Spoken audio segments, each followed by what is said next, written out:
আমার আজকের রেসিপি পাটিসাপটা পিঠা। শীত কিন্তু শুরু হয়নি, কিন্তু শুরু হওয়ার একটা পূর্বাভাস কিন্তু শুরু হয়ে গিয়েছে। আর আজকে আমি এই পাটিসাপটাটা তৈরি করছি। এটা চাইলে শীত বর্ষা অর্থাৎ সারা বছরই এটা রেডি করে খেতে পারেন। আর এটা কিন্তু তৈরি করা খুব সহজ। আমি এটার জন্য চাল ভিজিয়ে রেখেছিলাম, চালটাকে খুব ভালোভাবে ব্লেন্ড করে নিয়েছি। তার সাথে মিশিয়ে নিচ্ছি 3 টেবিল চামচের মতো ময়দা। আপনারা চাইলে আটাও ইউজ করতে পারেন। ময়দা আটা দিয়ে খুবই ভালোভাবে স্মুথ একটা ব্যাটার তৈরি করে নিতে হবে। এদিকে আমি সুজি রান্না করার জন্য ভিতরের যে পুরটা দিব সেটা আজকে সুজি দিয়ে করব। আর সুজিটা আমি ভিজিয়ে ভালোভাবে ধুয়ে নিয়েছি। তারপর এটাকে কিছুক্ষণ ঘিয়ের মধ্যে ভেজে নিয়েছি। আর ঘিতে ভাজার পর কিন্তু এটা কিন্তু খুব সুন্দর একটা স্মেল চলে এসেছে। তারপর এখানে অ্যাড করে দিয়েছি 1 লিটারের মতো লিকুইড মিল্ক। আপনারা চাইলে পাউডার মিল্ক দিয়েও করতে পারেন। কিছুক্ষণ জাল করে নেওয়ার পর স্মেলের জন্য একটা এলাচ ইউজ করেছি। আপনারা চাইলে এলাচটা স্কিপ করতে পারেন অথবা এলাচ পাউডার ইউজ করতে পারেন। তারপর এখানে আমি চিনি দিয়ে দিয়েছি প্রায় 1 কাপের মতো। আপনারা চাইলে মিষ্টিটা কম বেশি করে নিতে পারেন অথবা সাদা চিনির পরিবর্তে লাল চিনি ইউজ করতে পারেন। আর এখানে দিয়ে দিচ্ছি সেই বেটারের থেকে 2 টেবিল চামচের মতো একটু বেটার দিয়ে দিচ্ছি। চাল ভিজিয়ে যে বেটারটা তৈরি করেছিলাম সেখান থেকে অল্প দিয়ে এটা খুব ভালোভাবে রান্না করে নিচ্ছি। আর এটা দেওয়ার কারণে কিন্তু এটা খুব তাড়াতাড়ি ঘন হয়ে আসবে। আর খুব সুন্দর একটা ভিতরের জন্য যে খিরসা রেডি করছি সেই খিরসাটা কিন্তু খুব ভালোভাবে রেডি হয়ে যাবে। একদম শেষ মুহূর্তে আমি এখানে গুঁড়া দুধ ইউজ করছি 2 টেবিল চামচের মতো। আপনারা চাইলে কনডেন্সড মিল্কও ইউজ করতে পারেন। এদিকে আমি এখন 2 নাম্বার স্টেপে চলে এসেছি।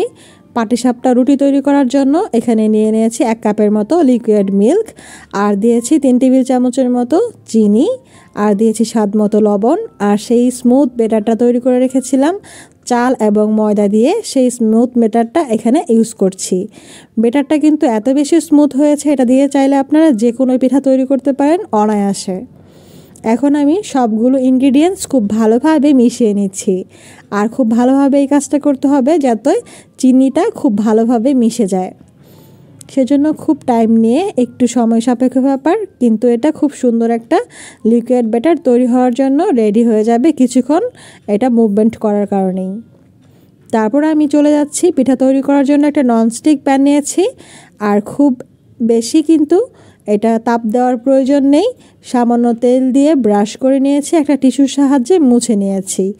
তারপর এখানে ডোটা লিকুইড যে ব্যাটার তৈরি করেছিলাম সেটা দিয়ে সামান্য 2 মিনিটের মতো অপেক্ষা করার পর কিন্তু রুটিটা তৈরি হয়ে গিয়েছে। আর রুটির মধ্যে আমি সেই মিশ্রণটা দিয়ে দিচ্ছি ভিতরের যে পুরটা সেটা, যেটা রেডি করে রেখেছিলাম। আর হ্যাঁ, অবশ্যই ঠান্ডা করে নিতে হবে, না হলে কিন্তু পিঠা তৈরি করার সময় ফেটে যাওয়ার পসিবিলিটি থাকতে পারে। যদি এটা গরম থাকে তাহলে পাটিসাপটা পিঠাটা কিন্তু একদম ফেটে যাবে, আর ফেটে গেলে তো পিঠা হবে না, সেক্ষেত্রে কিন্তু খেয়াল রাখতে হবে। সেজন্য ভিতরের যে পুরটা দিব অথবা খিরসাটা ইউজ করব সেটা কিন্তু ঠান্ডা হতে হবে। এইভাবে আমি পিঠাটা ভালোভাবে তৈরি করে নিচ্ছি। আপনারা একটু খেয়াল করলেই বুঝতে পারবেন, খুবই সহজ, কোনো কঠিন ব্যাপার না। অনেকেই মনে করে থাকেন যে পাটিসাপটা পিঠা রেডি করা খুব কঠিন একটা বিষয়, কিন্তু এরকম কোনো ব্যাপার না।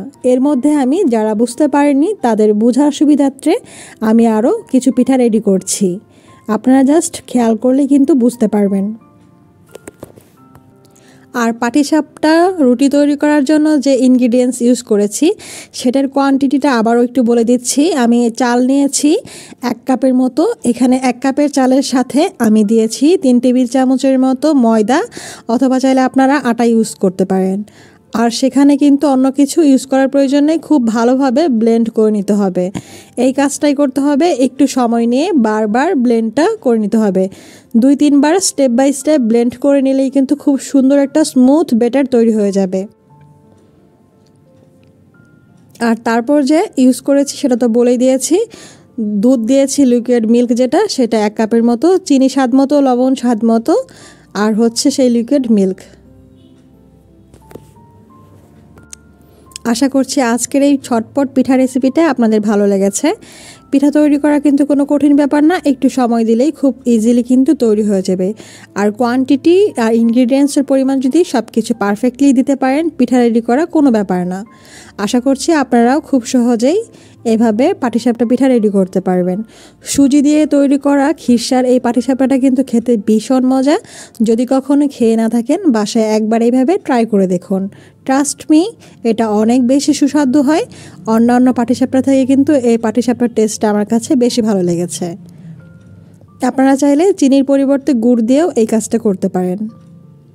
ভিতরে কিন্তু খুব সুন্দর হয়েছে। আমি একটা পাটিসাপটা ভেঙে দেখাচ্ছি।